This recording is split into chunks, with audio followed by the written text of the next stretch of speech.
Veliki pozdrav svima ljudi, dobrodošli u nov video i danas pričamo o Nući, o tome kako on zapravo postao popularan i zbog kojih pesama je on postao popularan i neku njegovu malu biografiju. Obavezno ostavite like i subscribe, zapratite me na Instagramu @genije.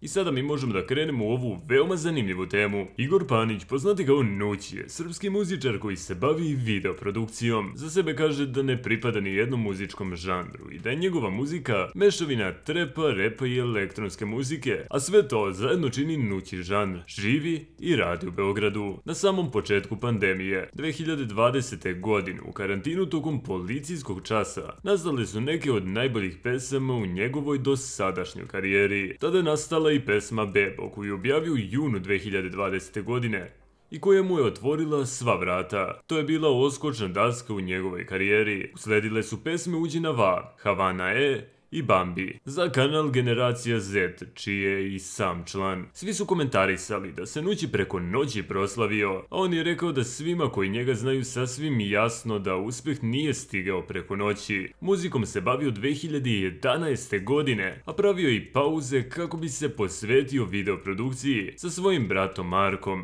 Najavio je nove pesme tokom 2021. godine, koje su također nastale na samom početku pandemije, kada je bio izuzetno kreativan tokom karantina. Mnogi su čak i u nedoumici kako se izgovara Igorovo umetničko ime. Tako, Nući neki izgovaraju kao Nući, drugi kao Nuki, treći kao Nuči, a ispravno je Nući. On je čak i otkrio kako je došao do svog imena. Naime, još u srednjoj školi, posle jednog njegovog izlaska sa drugarima, dobio je nadimak Panući. To je konstantno izgovarao njegov pijani drug zbog prezimena Panić. Igoru je to u početku smetalo, kasnije mu je postalo čak i simpatično. Kada je počeo da se bavi javnim poslom, izbacio ono pa i ostalo je samo Nući. Zbog, kako je rekao, estetsko-vizualnog doživljaja, čije je pretvorio u 2C. Muzikom je počeo da se bavi još od osnovne škole. Prve svoje pesme napisao je kada je bio 4. razred osnovne škole. Pisao je dečije pesmice, kasnije se je razvijala velika ljubav prema muzici i pisanju pesama, a veoma su ga privlačile estrada i javni život. Nući kaže da je tek 2011. godine